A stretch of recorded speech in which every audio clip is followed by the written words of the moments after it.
3D, some see as a gimmick, I see as an opportunity to make even scarier. I think if 3D is done right, in a horror environment, it's only going to enhance the cinematic experience even more. I've spent months and months researching 3D, and it's a technology that's constantly evolving. I feel very fortunate that I assembled what I think is one of the best 3D camera packages in the business, and a great group of people to support it.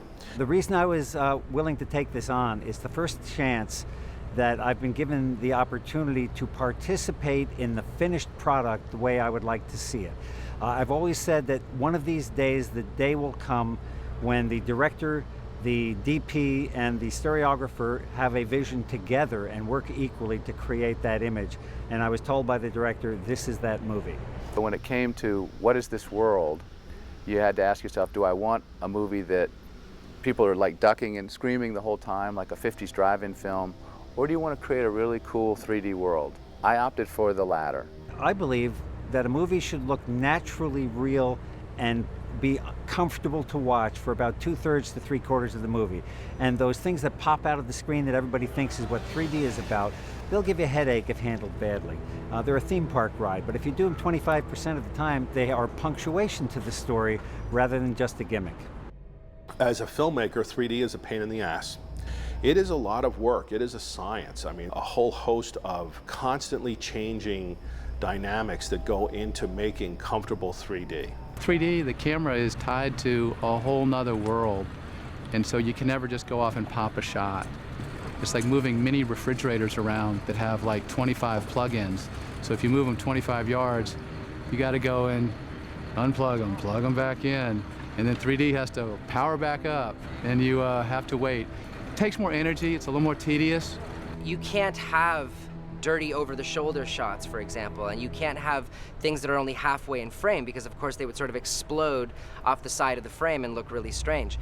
So as actors, we have to be conscious of the physical placement of props and whether they fall side to side or back to front. It's a new way of being aware of the camera. So when we're improvising, you can't really have a camera that's zooming around and picking up moments. It's all very deliberate and planned out. And you have to find a way of keeping it real and natural inside of that workflow. There's a moment where the van rolls over, and of course here comes Leatherface with a chainsaw, and he pokes the chainsaw in, and now we can see the van, and of course it's this close to your face. And we have to have a 3D depth into the van. Well, that's a contradiction. We have something we call a depth budget, and like a real budget, you can either spend it here or spend it there. You can't have everything. Well, usually, if you want something to have beautiful shape to it in a small range, you can do that. But if you want something near and far, you have to reduce the amount of depth overall to achieve it, and that flattens out a face. So you have to choose your battles, basically. The hardest part about this is going to be crawling around on my stomach all day just to find my shots and to move these actors around in this very tight quarters. We didn't cheat this. This is going to be shot in the actual van, not chopped up like Hollywood generally does. So we're going to put ourselves in our own environment because we think that's going to give us the most realistic result. I think just logistically trying to think of where we're going to move because there's not much space in there. It kind of creeps me out. I have nightmares about getting in car wrecks all the time.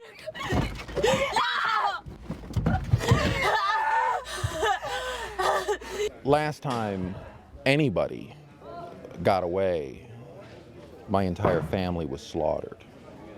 So I don't take it lightly when people try and escape.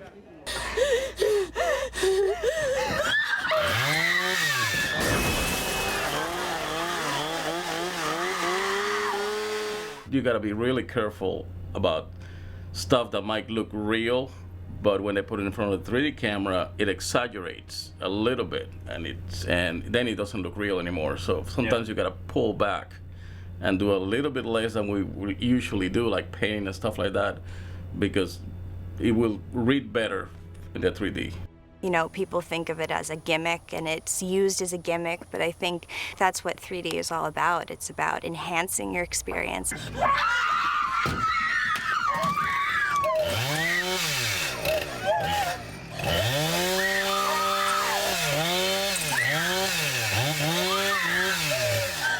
Nothing like a chainsaw coming at you in 3D.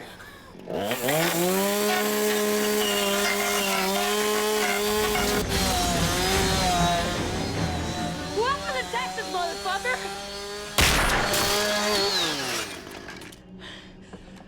Today we're shooting at a barn. It's the barn on Verna Carson's estate. Trey Songz and Tanya are in here having hanky-panky. So this way when they die, you know, maybe they weren't such good people after all. What? Oh, shit.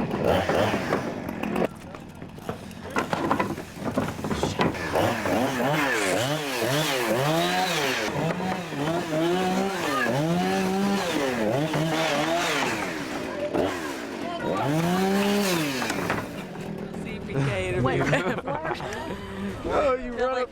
She run up on me. I got my mask on. It's dust prevention out here. There's a dust department that kicks up dust. This is an elite production, and we have people just to make sure that the dust gets risen to an insane level, and that's been happening all night. So everybody has these masks. Oh, and I actually have hers on. Yeah. It's basically crushed up walnut shells, and it's a lot better for everybody to breathe around. I mean, still it's not great to breathe because you're still putting stuff into your lungs.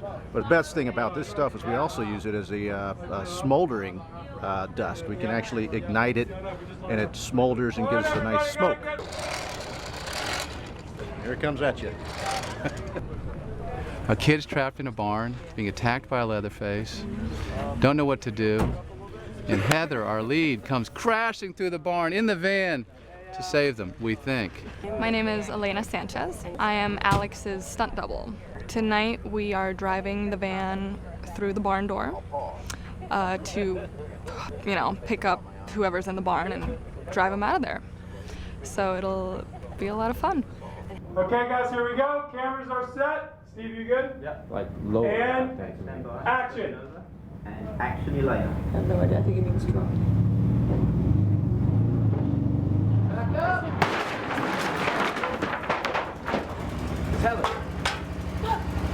It was actually the real actors that I was driving the car towards, but once I came through the barn, there was enough distance for it to be safe enough to have them there. And then once they got in the car, I mean, I looked backwards, and so you couldn't tell that it wasn't the actress. Good. Copy that. We're standing by. Everybody very careful, lots of sharp stuff.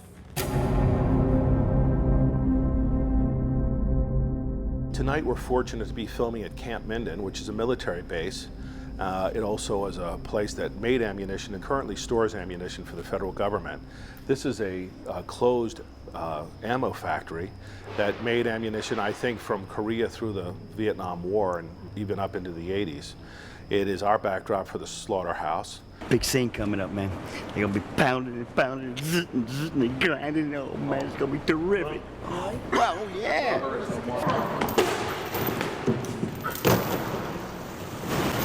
It's 112 degrees indoors at night in Shreveport, Louisiana, in a building that probably killed 4 to 7 million people. It's like 600 yards long, and all they did was make bullets and bombs. And now we're making movies. Move your big ass! Get the fucking chain on it! Me and him are about to take Leatherface out. Yep. We're getting a big fight. Yep. And I get in a chainsaw fight with a stick, which I don't know how smart that is of me, but we go at it pretty good. Right. And the ending might not be so well for me. Oh no.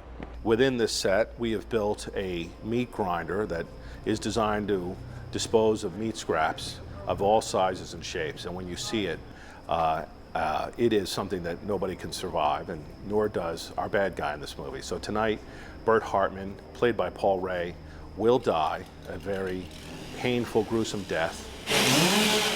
The movie's called Chainsaw Massacre in 3D. You know how I get killed? With a pitchfork. Here we go. A pitchfork in a movie called Chainsaw Massacre.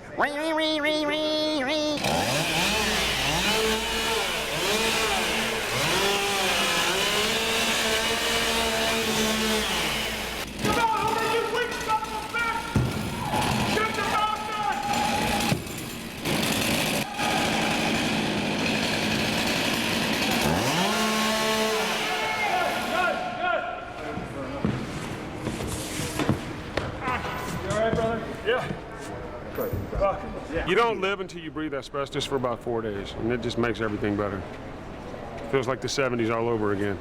It's hard to make a movie. I'm making a 3D movie with very temperamental equipment. The cameras shut down if they overheat, so you have a whole host of issues you have to deal with. We basically engineered this movie. It's like threading the needle. We have one chance to do it right. And if you fall a little bit behind schedule, it's like throwing a monkey wrench in things. So you just keep trying to sort of reinvent the wheel, rework the Rubik's Cube, and keep the machine running. So all the good ideas that we could come up with, all the good looking images and the best 3D have all been made to serve one purpose, and that I think is the most unique thing, to be appreciated. I have honestly been on sets where I'm not allowed to talk to the director. And Hollywood's a funny place. There are egos, there are budgets, but this time to actually be considered a member of the team and to participate at a higher level than I've ever had offered to me before, that's the gratification of this experience, and I think it all shows up on the screen.